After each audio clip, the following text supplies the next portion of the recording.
उत्साह और अति उत्साह में बड़ा फर्क होला। अच्छा बा कि कोनो बात जो देश से जुड़ल बड़ुए ओकरा खातिर उत्साह देखावल और हौसला अफजाई कईल, लेकिन एयर स्ट्राइक जौन बा, एयर स्ट्राइक के लेके सरकार के किरकिरी भी शुरू हो गई बा, जहां एक तरफ पूरा देश, चाहे सत्ता के लोग होके, चाहे विपक्ष के लोग होके, चाहे 130 करोड़ भारतीय जनता होकर, सब लोग इस बात से खुश बुढ़ हुए कि पाकिस्तान के आतंकी ठिकाना पर भारत हमला कैलस और ऐसे सेना के प्रति लोग के सम्मान और ज्यादा बढ़ गई। याद हुई कि पुलवामा हमला के बाद प्रधानमंत्री नरेंद्र मोदी और सेना में जबरदस्त गुस्सा रहे।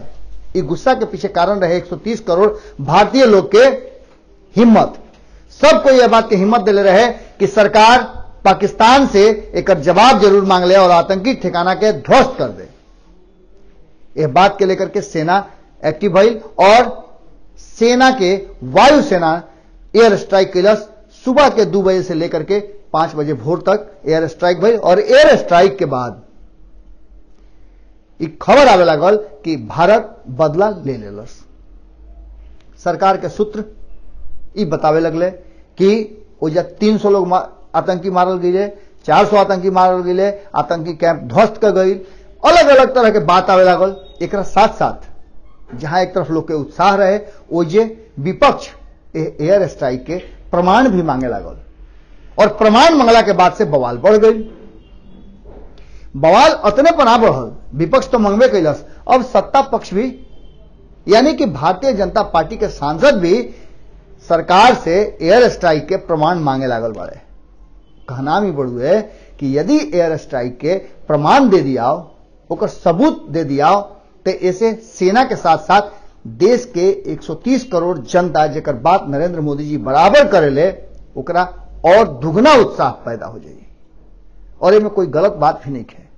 यदि कुछ होता तो ओकर प्रमाण जरूर जनता के बीच में देवे के चाहिए, क्योंकि देश सबसे बड़ा बड़ुए और सेना के जवान के जो परिवार बड़े, जो सेना के लोग बड़ुए, वो लोग के देख के आत्मसंतुष्टि हुई कि हां हमनी के 42 गो 44 गो जवान के जो आतंकी हमला में शहादत भइल, ओकर बदला देश ले लेलस, सेना ले लेलस। देखी, भारतीय जनता पार्टी के सांसद पटना साहिब से शत्रुघ्न सिन्हा पटना आई रहे हा और पटना आई रहे हा तो पत्रकार लोग से बातचीत में वो का कहते रहे। सबूत पे मत जाए, मैं सबूत की बात नहीं कर रहा हूँ, जानकारी की बात कह रहा हूँ। मैं अपनी सेना पे कतई कोई सवाल नहीं उठा रहा हूँ। सेना पे मैं सेना का बहुत ही बड़ा फैन हूँ, कदरदान हूँ। भारत की चाहे एयरफोर्स हो, चाहे आर्म फोर्सेज हो, पैरामिलिट्री हो, कि नेवी के लोग हों, सब कमाल के लोग हैं, मैं उनको सलाम करता हूँ। लेकिन अगर जानकारी देने से सेना की और इज्जत बढ़ेगी, सरकार को जिसको तथाकथित प्रमाण की बात जो कर रहे हैं, अगर वो आप देंगे, बताएंगे कि नहीं, क्योंकि लोग अलग अलग सुर में बात कर रहे हैं। कोई 400 कैजुअलिटी बोल रहा है, कोई 500 बोल रहा है, मीडिया कुछ 300, 350, 500 कह रही है। हमारे राधा मोहन सिंह जी अभी कह गए 400, मैंने खुद सुना। हमारे किसने देखा है, किसने किया है? अभी हमारे मित्र राजनाथ सिंह जी ने कह दिया कि 300 सिम कार्ड्स वहाँ आए थे, किसी को कोट करते हुए, TRO को कोट करते हुए कह दिया।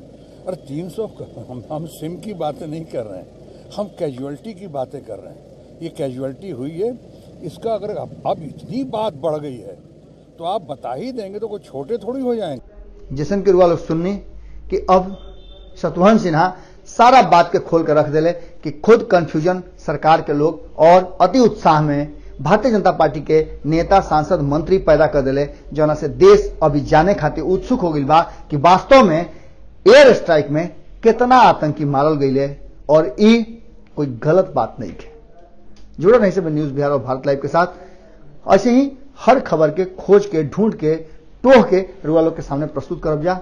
फिर को मिले के वादा के साथ गोड़ लगाते हैं। हमारे फेसबुक पेज को लाइक करें, ट्विटर पर फॉलो करें न्यूज बिहार लाइव, और साथ ही साथ हमारे यूट्यूब चैनल को सब्सक्राइब करें। सब्सक्राइब करने के बाद बेल आइकन दबाना ना भूलें। धन्यवाद।